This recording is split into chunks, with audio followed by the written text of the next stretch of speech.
Hey guys, ఇవాళ అయితే ఒక మంచి హెయిర్ ప్యాక్ పెట్టుకుందామని అయితే ఫిక్స్ అయ్యాను. సో హెయిర్ వచ్చేసి నాది చాలా డ్యామేజ్ అయితే అయిపోయింది. సో ఇది వచ్చేసి ఒక క్విక్ రెసిపీ అనమాట. కొంచెం మందార లీవ్స్ అండ్ అలోవెరా విత్ తొక్కతోనే వేసేయండి. తొక్కలో కూడా మనకి చాలా ప్రోటీన్స్ అయితే ఉంటాయి. సో అందులో కూడా మంచిగా ఉంటుంది. సో అది కూడా వేసేయండి. అండ్ ఒక పెద్ద సైజ్ ఆఫ్ ఆనియన్ అండ్ కొంచెం కరివేపాకు, ఈ మూడు కూడా వాటర్ వేయకుండా మిక్సీ జార్లో మంచి ఒక ఫైన్ పేస్ట్ లాగా అయితే యాడ్ చేసుకోండి. సో ఇలా ఫైన్ పేస్ట్ లాగా చేసుకున్న తర్వాత ఒక బౌల్లోకి ట్రాన్స్ఫర్ చేసుకొని అందులో ఒక స్పూన్ కోకోనట్ ఆయిల్ అయితే వేసుకోండి. విటమిన్ ఈ క్యాప్సులు కూడా మీ దగ్గర అవైలబుల్లో ఉంటే వేసుకోండి. అండ్ ఆయిల్ అంతా కూడా మనకి మంచిగా కలిసేలా కలుపుకోండి. ఆయిల్ వచ్చేసి మన హెయిర్ని కొంచెం స్మూతింగ్ చేస్తుంది అనమాట. సో నా హెయిర్ చూసారు కదా, ఈ హెయిర్ని కాపాడుకోవడానికి నేను చేసే తిప్పలు ఇలాంటివి కాదు.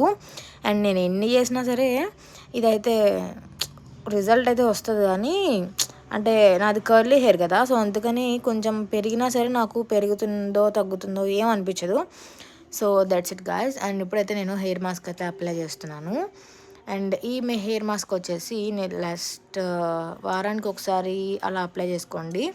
అండ్ మీరు చేసే మిస్టేక్ ఏంటంటే పైన అప్లై చేసుకోకుండా ఇలా లోపలకి అప్లై చేసుకోండి. చాలామంది పైన అప్లై చేసేస్తారు, తర్వాత కడిగేస్తారు, రిజల్ట్ ఏమో ఉండదు.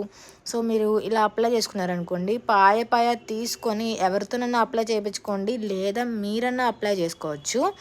సో ఇలా మొత్తం హెయిర్ అంతా కూడా మన హెడ్ పార్ట్కి పడితేనే కదా మనకి హెయిర్ గ్రోత్ ఉంటుంది. మన పైన రాస్తే ఏముండదు.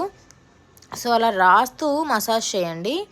అండ్ తర్వాత మొత్తం అంతా తలంతా కూడా ఇలా నేను పాయలు తీసి రాసుకుంటున్నాను. సో మీరు కూడా అదే కంటిన్యూ చేయండి. అండ్ అలా రాసుకోవడం వల్ల ఏంటంటే మనకి హెయిర్ గ్రోత్ అనేది మంచిగా ఉంటుంది అనమాట. మనం యూజ్ చేసిందన్నీ కూడా న్యాచురల్ ఇంగ్రీడియంట్సే కాబట్టి సైడ్ ఎఫెక్ట్స్ అయితే ఏముండవు. అండ్ ఇరిటేషన్ కూడా ఏముండదు.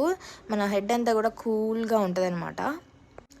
ఇలా మంచిగా హెయిర్ అంతా కూడా అప్లై చేసేసుకొని మంచిగా ఒక బన్ పెట్టేసుకొని మంచిగా ఫేస్ ప్యాక్ కూడా వేసుకుంటున్నాను. ఒక 1 అవర్ అయిన తర్వాత హెయిర్ వాష్ చేయండి. అండ్ మీ హెయిర్ వచ్చేసి మంచిగా టర్న్ అవుట్ అవుతుంది.